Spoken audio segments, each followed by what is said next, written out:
So hello guys, welcome back to my channel Easy and Useful Gadgets, and today we are going to make an multicolor LED lamp which you can see further in the video.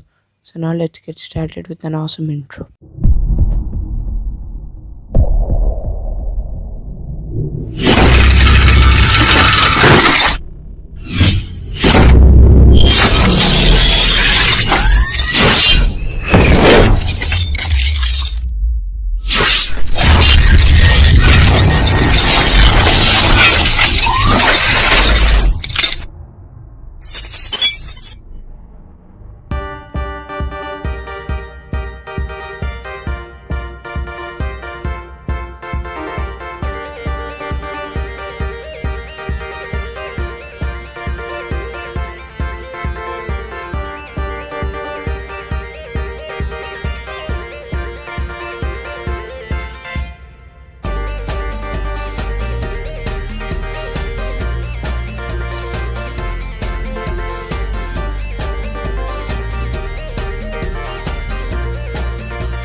Please make sure to subscribe our channel for more such videos, and please don't forget to like the video and share it to your friends.